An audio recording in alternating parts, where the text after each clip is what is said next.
नमस्कार फ्रेंड्स, चला तर मी आज तुम्हाला ढाबा स्टाईल लसुणी मेथी कशी बनवायची हे दाखवणार आहे। ही भाजी बनवण्यासाठी मी इथं एक गड्डी मेथीची निवडून स्वच्छ धुवून घेतली। इथं मी गॅसवर कढई ठेवून कढईत एक पळी तेल मी गरम करायला ठेवले। तेल चांगलं गरम झालं की त्याच्यात मी 7-8 लसणाच्या पाकळ्या बारीक चिरून घेतलेल्या आहेत त्या टाकून घेते। लसूण चांगला लाल झाला की लगेच मेथीची भाजी टाकून घ्यायची आणि यात अगदी थोडंसं मीठ टाकून घ्यायचं। बाकी कशाचाच वापर करायचा नाही, फक्त अशीची भाजी चांगली शिजवून घ्यायची। तोपर्यंत मी इथं भाजीसाठी वाटण तयार करून घेते। इथं मी 2 चमचे डाळवे घेतलेत, 7-8 मी काजू घेतलेत आणि 3 चमचे मी भाजलेले शेंगदाणे घेतलेत। 1 छोटा चमचा मी तीळ भाजून घेतले होते, ते पण टाकून घेतले। आता या सगळ्या वस्तूंचं मी छान असं वाटण तयार करून घेणार आहे। इथं भाजीतलं पाणी पण सगळं आटलं गेले आणि भाजी पण छान अशी शिजली गेली। आता मी गॅस बंद करून घेते। या कढईतली भाजी मी बाजूला काढून त्याच कढईत मी 2 पळ्या तेल टाकून घेतले। तेल चांगलं गरम झालं की मोहरी आणि जिरे टाकून घ्यायचे आणि परत इथं मी 5-6 पाकळ्या लसणाच्या कट करून घेतल्या होत्या त्या पण टाकून घेते।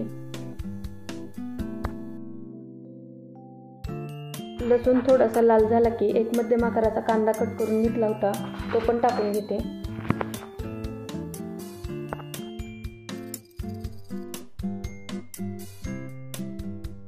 कांदा आणि लसूण तेलात छान असा भाजून घ्यायचा आहे।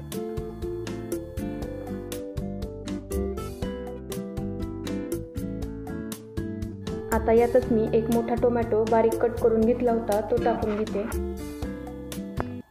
टोमॅटो तेलात छान शिजल्यानंतर बाकीचे मसाले टाकून घ्यायचे। यात मी 1 मोठा चमचा सुहानाची लाल मिरची पावडर टाकून घेतली, अर्धा छोटा चमचा हळद, अर्धा चमचा धना पावडर आणि 1 छोटा चमचा मी सुहानाचा गरम मसाला टाकून घेतलाय। 1 मोठा चमचा मी किचन किंग मसाला टाकून घेतला, चवीनुसार मीठ टाकून घेतले।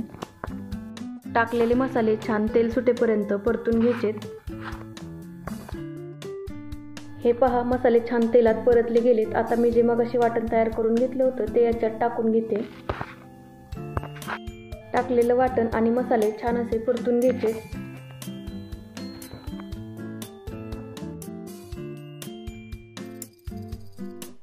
आता याच्यात मी 1 ग्लास गरम पाणी करून घेतलेलं होतं ते टाकून घेते।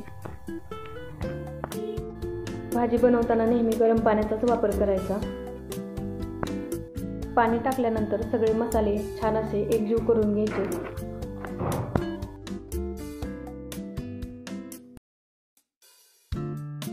मीठ थोडंसं कमी वाटलं म्हणून मी याच्यात आणखी थोडं मीठ टाकून घेतलं।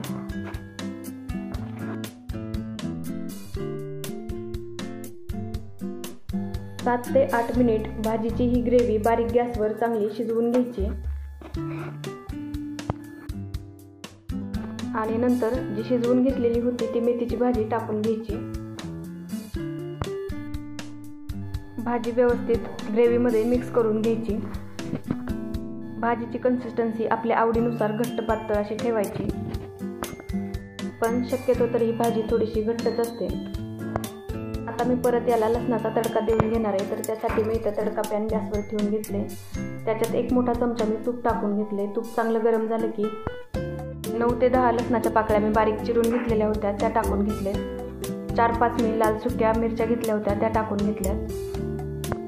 लसूण चांगला लाल झाला की ही फोडणी भाजीवर ओतून घ्यायची। या भाजीचं नावच लसुणी मेथी असल्यामुळे या भाजीसाठी लसणाचा वापर जास्तच करावा लागतो। तर हे पहा, छान अशी आपली ही लसुणी मेथीची भाजी तयार झालेली आहे। ही भाजी तुम्ही भातासोबत किंवा चपातीसोबतही खाऊ शकता। तर अगदी सोप्या पद्धतीने मी ही भाजी बनवली आहे। तर फ्रेंड्स, तुम्हाला ही माझी रेसिपी कशी वाटली हे मला नक्की सांगा। रेसिपी आवडली असेल तर चॅनलला लाईक, शेअर, सबस्क्राईब करायला विसरू नका। परत भेटूया अशाच एका नवीन रेसिपीमध्ये। धन्यवाद।